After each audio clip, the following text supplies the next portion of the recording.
時は戦国末期。日の本すべてを焼いた戦火はいまだに勢い衰えず、山深い芦名の国にも燃え広がっていた。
県政芦名一心、国取りの決戦であった。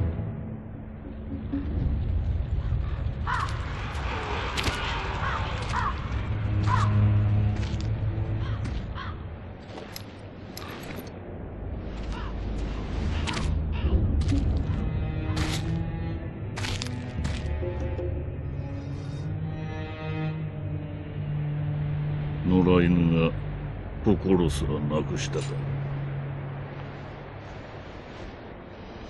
ああ、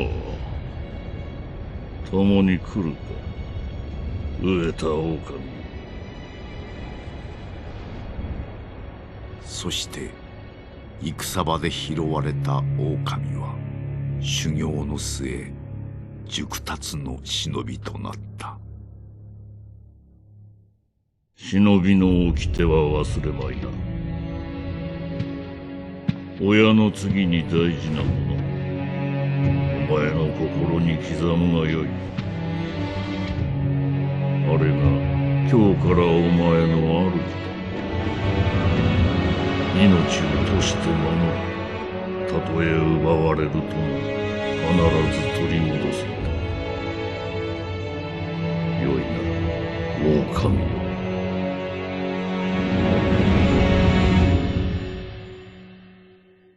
一心の国取りから24年。芦名の国は斜陽にあり、狼の忍びはすべてを失っていた。育ての義父も、守るべき主も。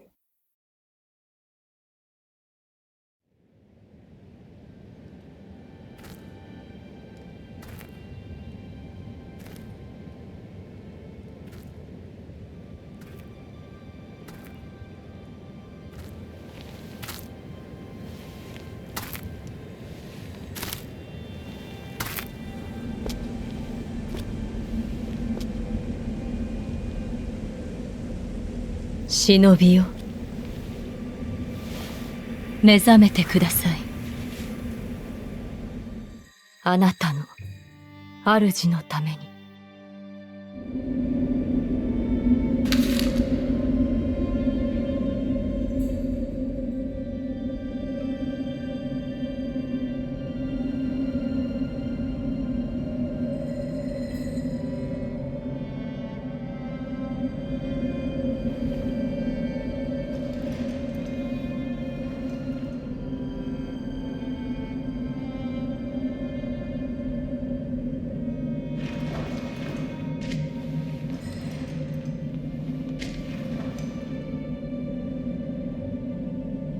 I'm from China, so my English kind of sucks. If you want to hear standard English, just choose the American English track. That one is AI generated. The British English track is actually my real voice. Sadly, there isn't a Chinglish audio option. Otherwise, I definitely would put myself on that one. 特に稼などしておりませんが、構わぬのでしょうか。大事ない。刀もなく気力すらない。奴はもうただのふぬけよ。 Eavesdropping usually locks you in place like this. 君やぐらが今宵も月に照らされておる。巫女様はまた月明かりで書をお読みかの。そうじゃな。まだほんの子供というに囚われとは気の毒なことじゃ。ああ、源一郎様も何かお考えがあるのだろうが。Standing still is boring, so I'll just add a dialogue in post while we're moving, like this. 君やぐらの扉はちゃんと閉まっておるか。閉まっておるが、壁の穴はそのままにしておるぞ。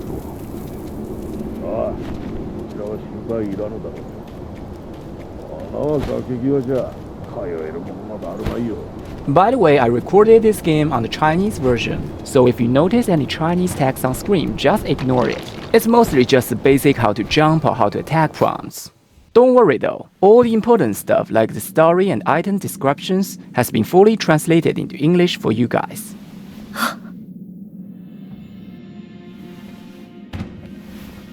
よく来てくれた。久しいな、狼よ。お迎えに参上いたしました。我が主。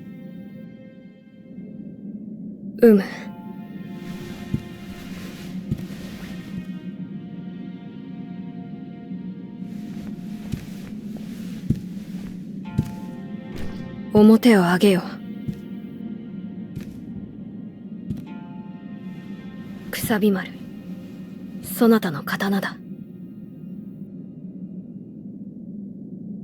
我が忍びよ。主従の約定に従い、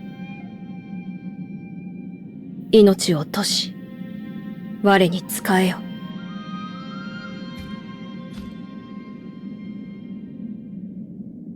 御意。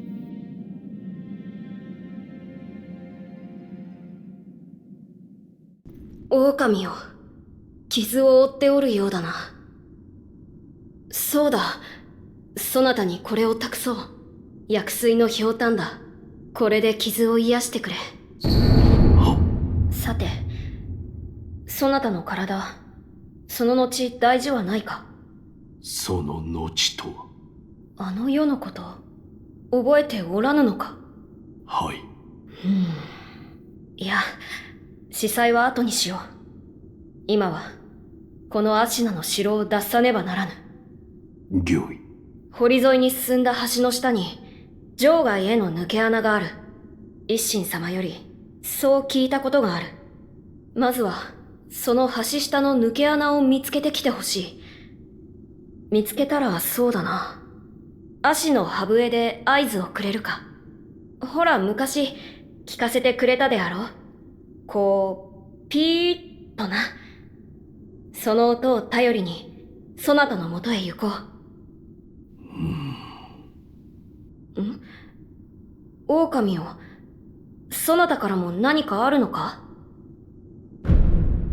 これを巫女様に。それはあの時に。そうか、気づいていたのだな。持っていていただきたいのです。だが、このお守りは今まで苦難を抑え、そなたを守っていた。それを超える苦難など、追ってほしくはない。だからできればこのまま持っていてくれぬか。わかりました。今しばらくお預かりしておきます。そうしてくれ。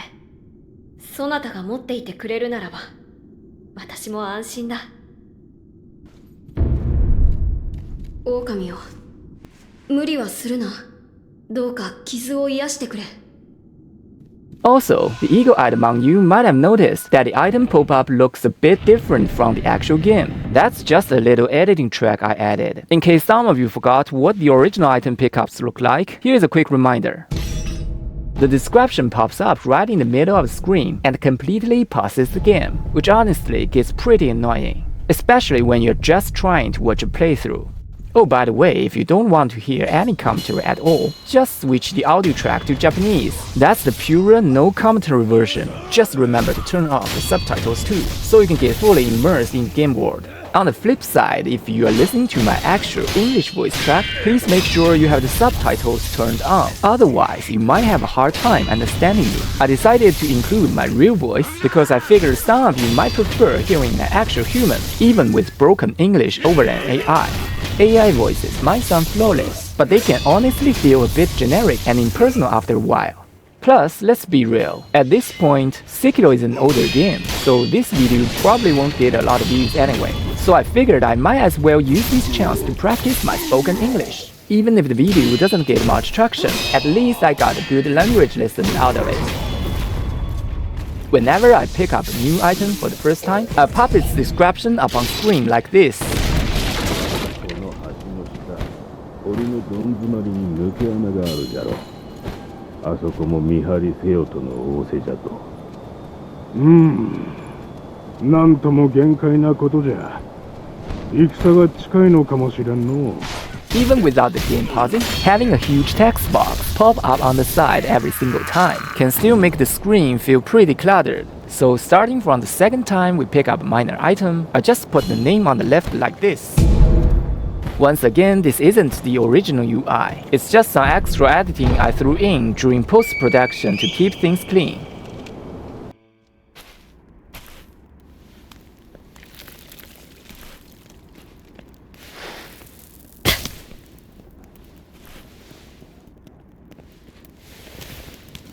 Ogre をよく見つけてくれた。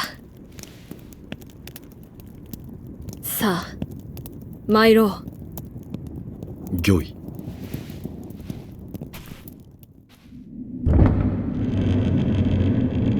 血の定めから逃れることしかできぬとはな。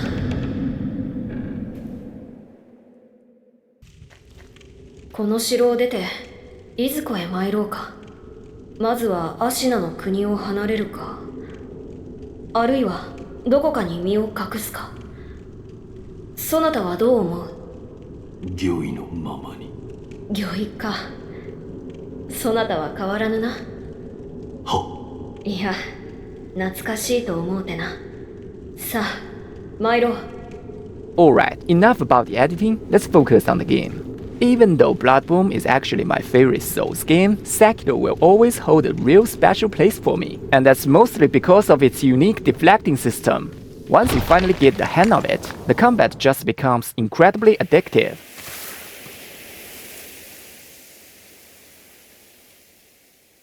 久しいな、巫女よ。叔父上の墓前以来か。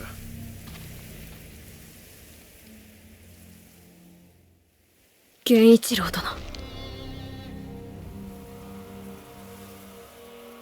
私は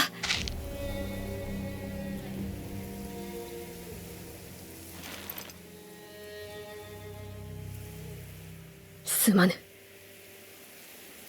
お任せを。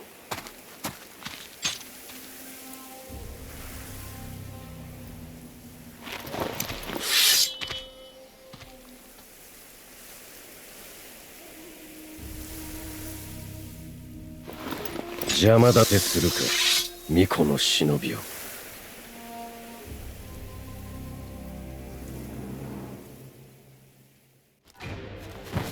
足の原因。While a lot of games have parry systems, Sekiro's is incredibly unique. That's because enemies will actually respond to your attacks with their own blocks and deflections. It creates this back and forth rhythm that just feels so smooth and satisfying. Of course, not every boss reacts to your hits. Some just tank right through them. These guys usually rely on hyper armor, so I like to call them armor type enemies. On the flip side, the ones that actually block and treat blows with you, I call defensive type enemies.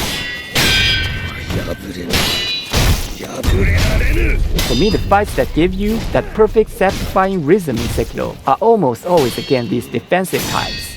Take Genichiro here, the guy we are fighting right now. He is the absolute textbook example of a defensive type enemy. And honestly, that's what really sets Sekiro apart. Other games have parry mechanics, sure, but the enemies almost entirely fall into that armor type category. But hey, that's just my personal take. Some players might actually prefer the feel of parrying those heavy hyper armor attacks, and that's totally valid. There's no right or wrong preference here. Oh, not it.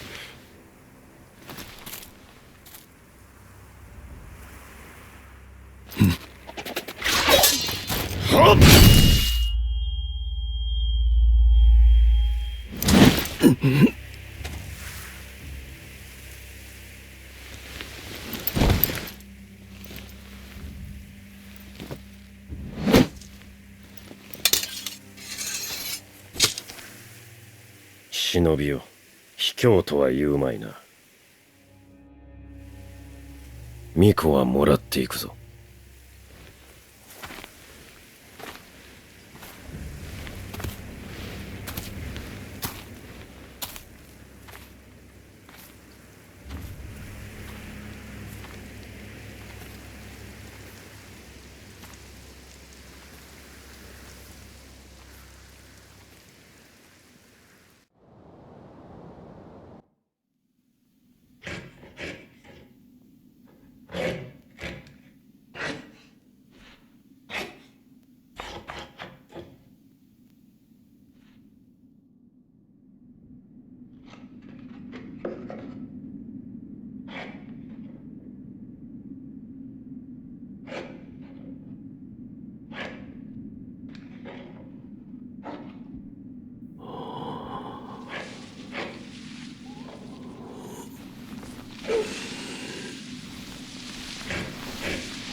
これは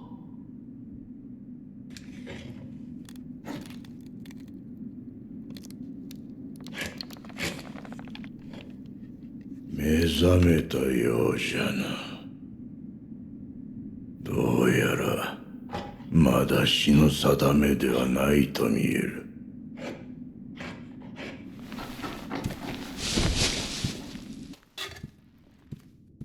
お前さん、名は何という？その目、さしずめ、任に敗れた狼といったところか。言えぬ。それが忍びじゃな。わしは仏を掘らなきゃならん。お前さんはお前さんで好きにしな。何故俺はここにいる？ただ拾ったのよ。屍かどうかもわからぬものを野良犬に食わせてやることもあるまい。どれほど俺は眠っていた？お前さんを拾ってからずいぶん経つぞ。そうか。じゃが主の主はまだ生きておるぞ。アシナの城で囚われとなっている。だがすぐにもその血を利用されちまうだろう。お前さんを見ればその価値は十分にあろうというものじゃ。巫女様の血が利用されるとはどういうことだ？わしも詳しいことなど知らん。ただ流院、そう呼ばれる特別な血があるという。主の主はそれを持っておる。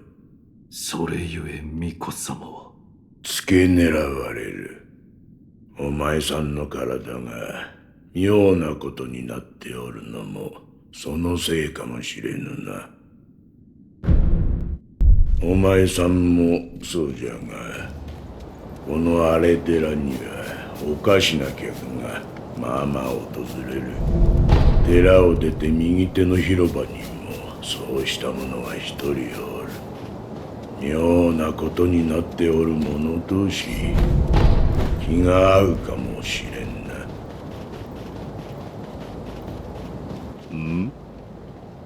見ぬ顔だな。そこもと名は名乗られぬか。だが腕ある忍びとお見受けした。忍びの技ならば、あるいはそこもとよ。ぜひそれがしと立ち会ってもらおう。We actually unlock a lot more training options with this guy later on, but I won't be showing them. It's just training, so it's not exactly the most exciting thing to watch. やはり死なぬわな。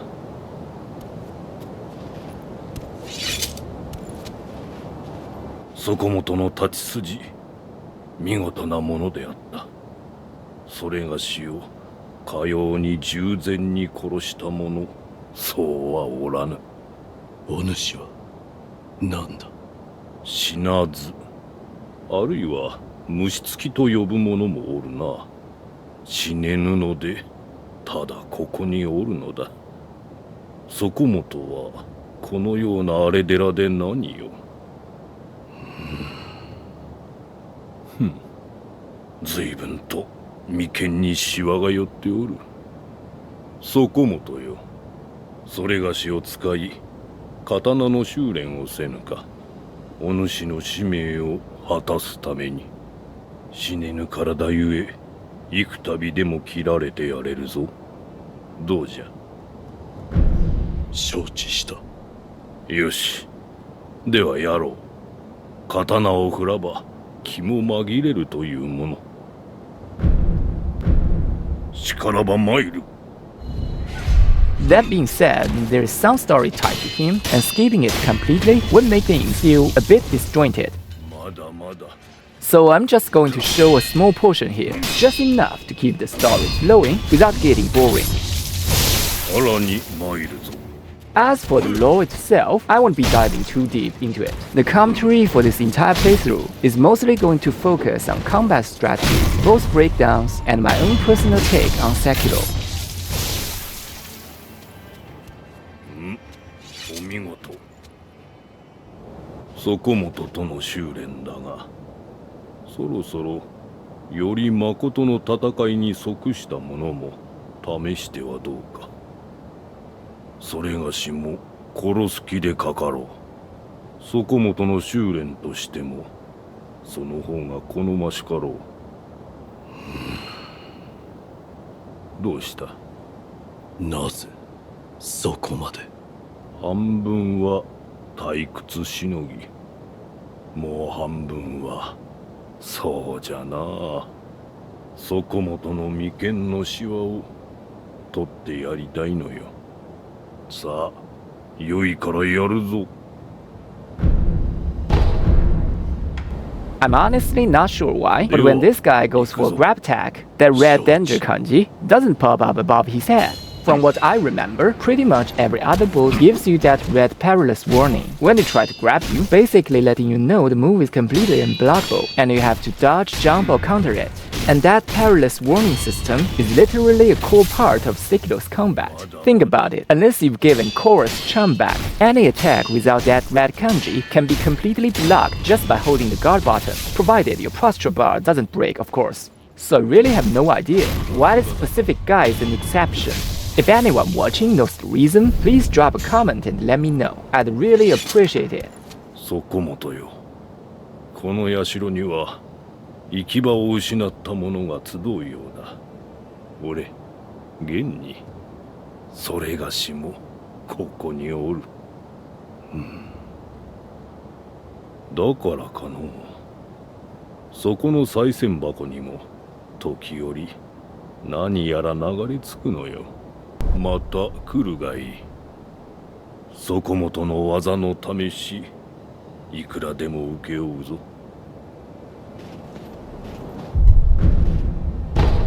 Before we officially head into next area, we've still got a few bits of story dialogue to catch up on. For the less important conversations, I'll just play the audio in the background while we're running through the level. I just think it really helps keep the pacing of the video a lot smoother. 誠に息を吹き返したのですね。流因の力、この目でしかと見ることになるとは。何者だ？エマと言います。去るお方に仕えるクス氏です。去るお方とは？すみませぬが、主の命にて明かせません。ただ、あなたを助けよと、そう仰せつかっています。信用しろとは言いません。ですが、私は主の命を果たさねばならぬのです。あなたが持っている薬水のひょうたん、それはもともと私が作り上げたものです。クス師として助けとなりましょう。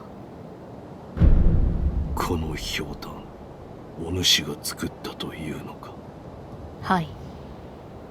元は九郎様のためにあなたが譲り受けていたのですね。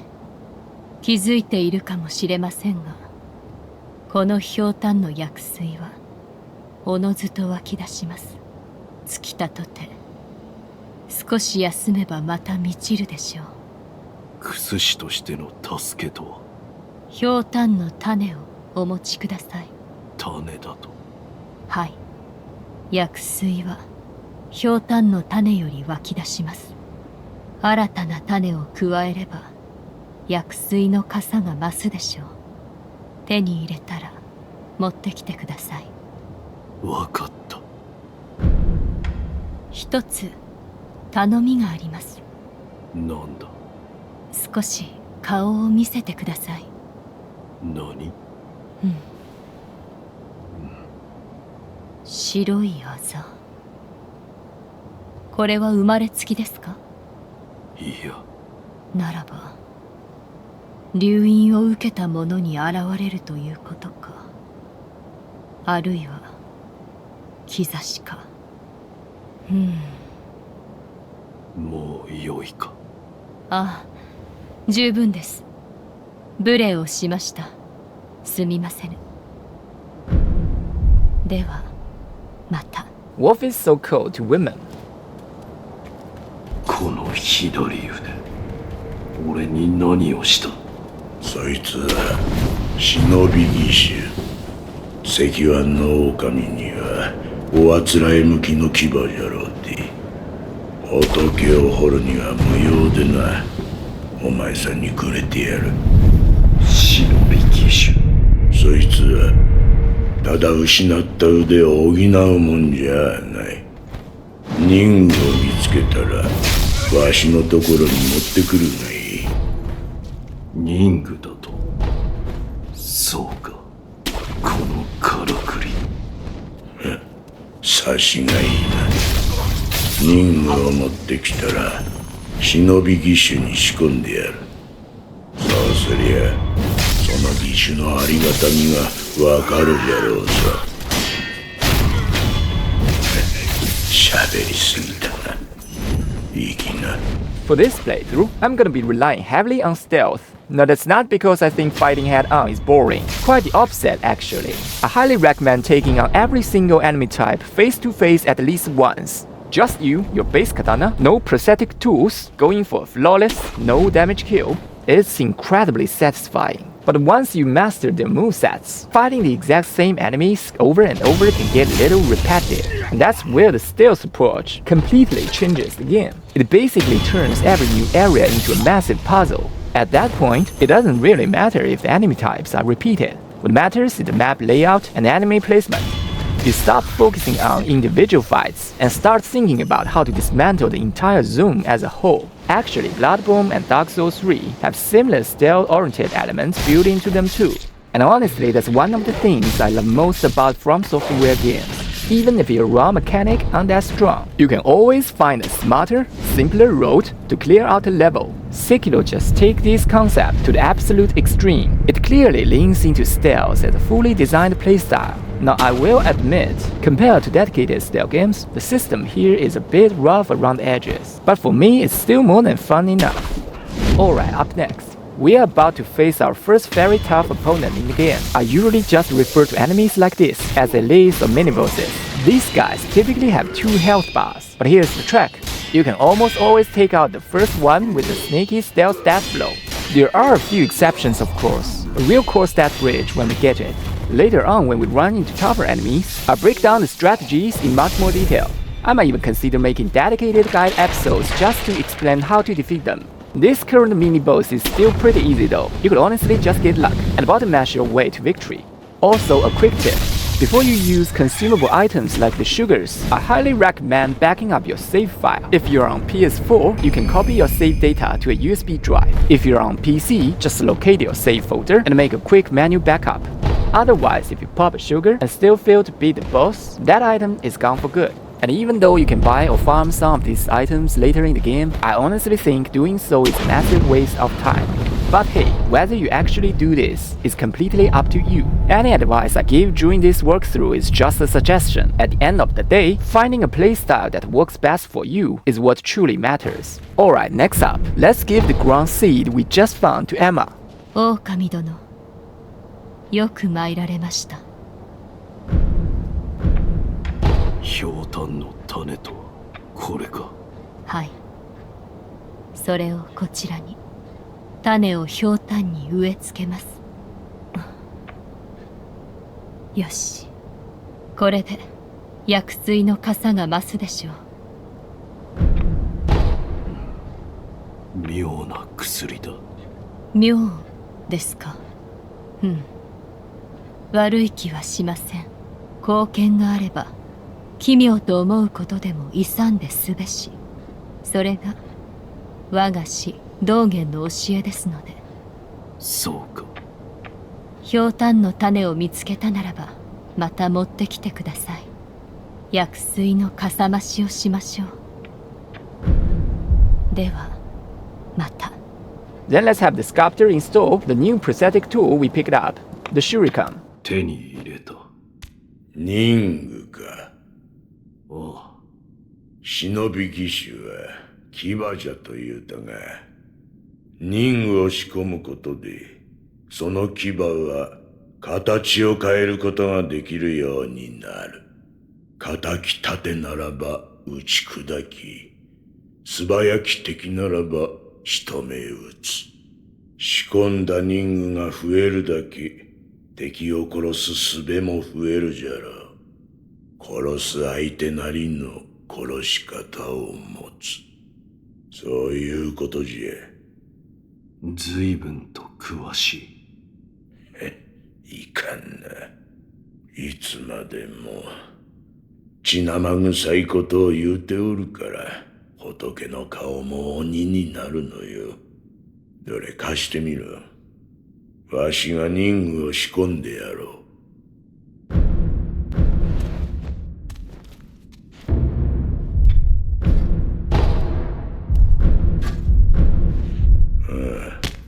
そこにある優しい顔の仏様。そいつには妙な真似をするなよ。人が己の内にあるものと向き合う。そういった時に助けとなるだろう。己の内にあるものとは。怒り、悲しみ、あるいは古い過去の記憶。そういった類のものじゃ。この戦、果たして勝てるものだのう。どうにも悪い予感がするのじゃ。弱気なことを。両親とはいえ、一心様はご健在。源一郎様の夢も見事にものだ。加えて、鬼成仏様もおるとはないか。おう、鬼は行分正隆様か。確かにあのお方と鬼影が共にあれば、大手門が抜かれるなど考えられぬわ。By the way, to trigger that eavesdrop conversation from just now, you actually need to wait for those two guys to stop and stand right under the tree. Alright, next we are going to stealth kill a tough enemy in this area, a Talo Trooper. Sekiro gives you plenty vantage points to scout the area, but heavy hitters like this are almost always hiding right in your blind spots. Personally, I think these little surprises are the absolute essence of the Souls-like experience. That's why I always recommend doing your first playthrough completely blind without any guides. Otherwise, you kind of rob yourself of that first time thrill. But hey, that's just my take. Some players absolutely despise these hidden enemies and prefer having everything laid out in the open. And for those players, following a walkthrough from the very start is honestly the best way to go. Play how you wanted to play. おお、伊之助か、せがれよ。若様を見なかったかの。せがれではない。伊之助、またそのような。そなたはわしがおかしくなったというが、さすがにせがれを間違えるわけなかろう。まあよい。せがれよ、この鈴をそなたに託そう。若様のことを案じ作った守り鈴じゃ。この守り鈴を仏様にお供えしておくれ。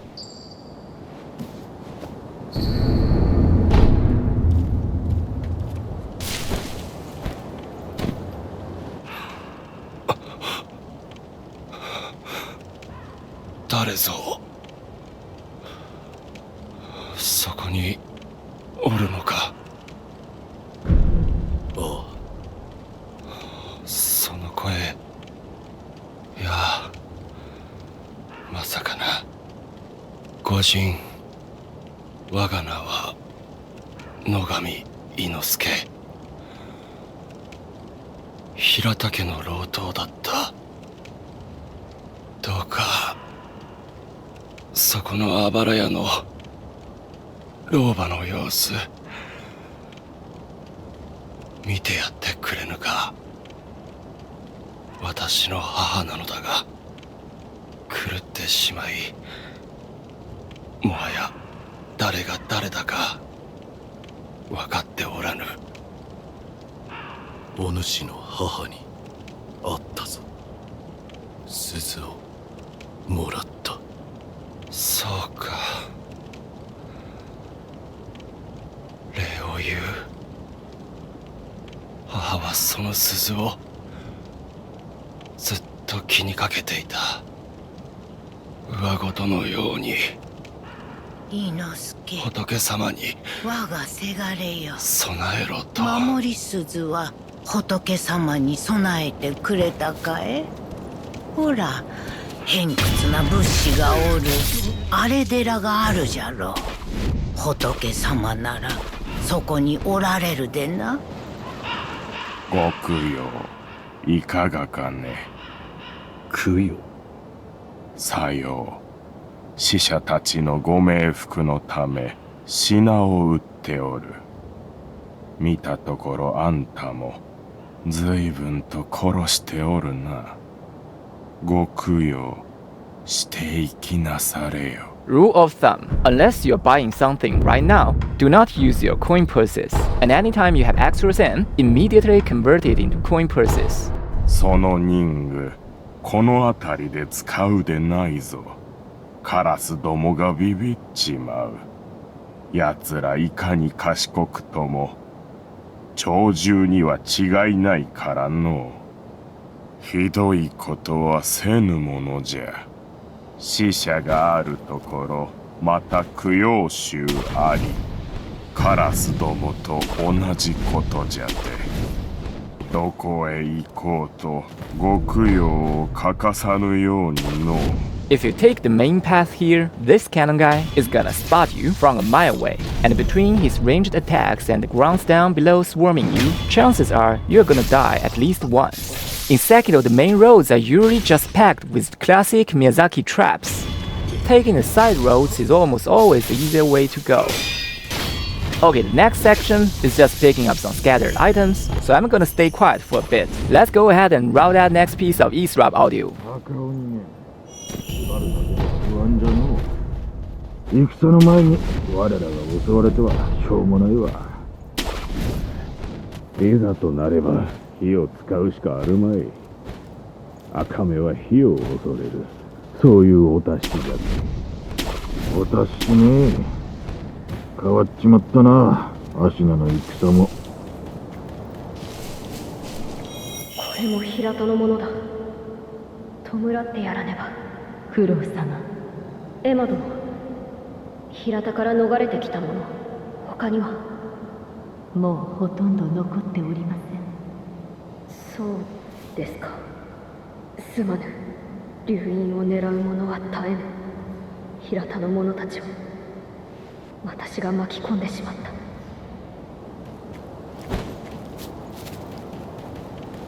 おんや、見覚えのある顔だ。ああ、忍びの旦那だ。いやあの世以来ですね。あの世とは何だ？旦那、覚えてねえんですか？ああ。へえ、なるほど。覚えてねえと。なあ旦那、あっしはあんたに会ったことがある。その頃は賊をやってやした。それから足を洗って物売りを始めたんでさ。が銭がない。銭がないから品もない。そこで旦那、あっしにちーとばかし銭を用立てていただけやせんか。それを元手に旦那にもきっと役立つ品を仕入れやす。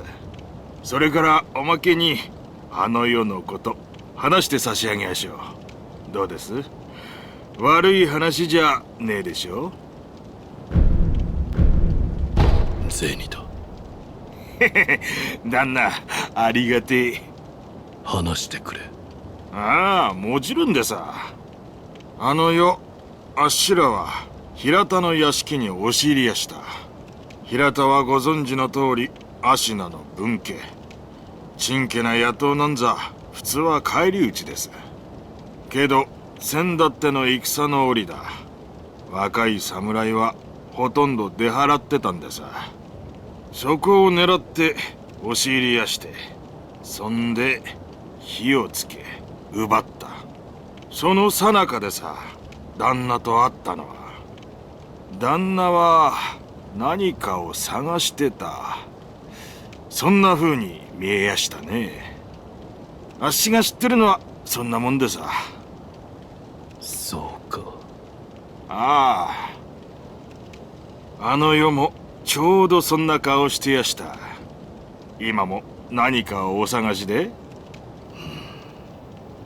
ねえ旦那、お題さえいただけりゃ他にも知りたいことをお教えできるかもしれやせん。ぜひ情報を買ってください。情報を買おう。お買い上げありがとうございやす。なんたって旦那は忍びでさ。忍びの道具の情報を教えて差し上げやしょう。頼む。あっし、すげえ勢いで火が出る筒を見かけたことがありやす。平田屋敷の押し入りの時、あっしの仲間がぶんどったもんです。ボーボーってな調子ですげえ勢いで火を吹いてやしたよ。火の出る筒が平田屋敷に。覚えておこう。いただいた銭を元手に品を仕入れてきやす。旦那、楽しみにしていてください。We have to take a rest at the sculptor's idol to trigger the merchant's next event. Of course, you can always come back later. We went completely broke buying the firecrackers earlier. And let's be real, even if we didn't buy them, there's no way we could afford the new key items he's about to sell us. 旦那、待ってましたぜ。いただいた銭を元手に品を仕入れやした。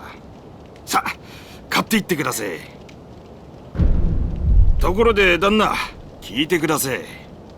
ああ。あっしはね、商いをもっと大きくしたいと考えてやす。この芦名はいつ滅びるかもわからねえ。いわば沈みかけた船だ。つまり成り上がる好機じゃねえかと思うんでさ。そこで一つ頼みがありやす。芦名の侍どもが今欲しがっているものは何か探ってきちゃくれやせんか。そいつが分かれば芦名の侍どもと取引ができやす。旦那は忍びだ。敵方から情報を仕入れるいい耳をお持ちのはず。ぜひお願いしやす。The chained ogre is a classic noob killer, but he's basically your dodging sensei. Deflection isn't worth it here, so just focus on dodging.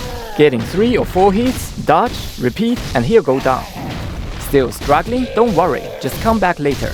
Remember that eavesdrop conversation? Red eyes fear fire, see his eyes? Exactly.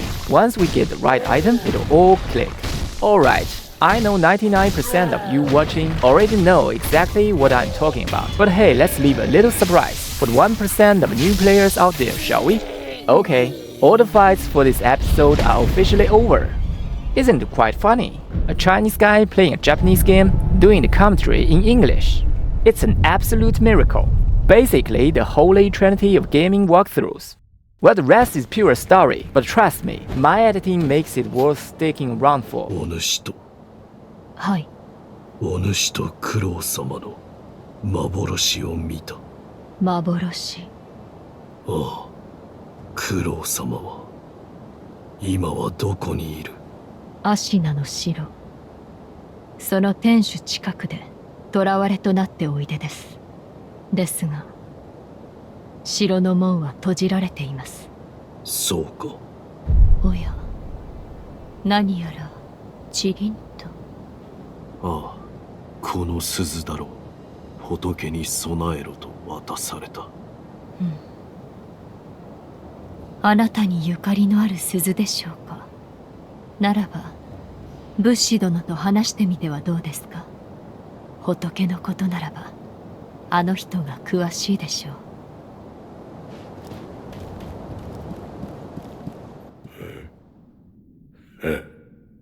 なんだ？お前さん、勘が戻ってきたようじゃな。ちっとは忍びらしくなってきたように見える。とっておきな。これは忍びの技じゃ。侍には真似できぬ忍びの戦う術が書いてある。まあどうするかはお前さん次第よ。戦う術など忍びだけでもあるまいて。チリンチリンと鈴が鳴いてるな。この古い鈴のことか。老婆が仏様に備えろとそう言っていた。その鈴見覚えはあるか？いや、覚えはない。鈴の方は違うな。お前さんに何やら言いたいことがあるようじゃ。なんだと？鈴を備えてみるといい。そこにある優しい顔の仏様はわしの彫った仏とはわけが違う。誠の仏師が彫られたものだからな。わしが彫る仏はどうやったって怒り顔だ。業深いものはそうなる。お前さんもいつか彫ってみればわかるだろうさ。それで何か用か？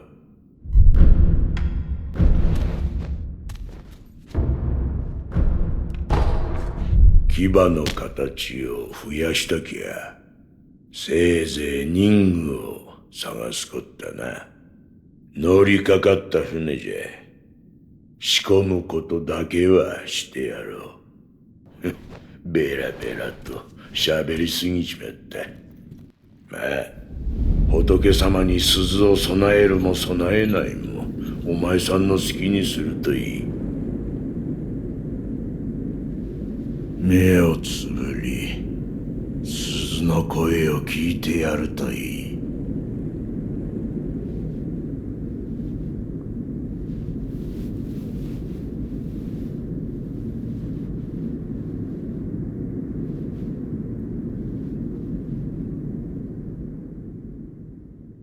その鈴の音が呼び覚ますじゃろう。眠っちまってるお前さんの古い記憶を。And to all my fellow wolves out there, I hope this video can awaken old memories from their slumber and take you back to the days of clashing still. I'll see you next time.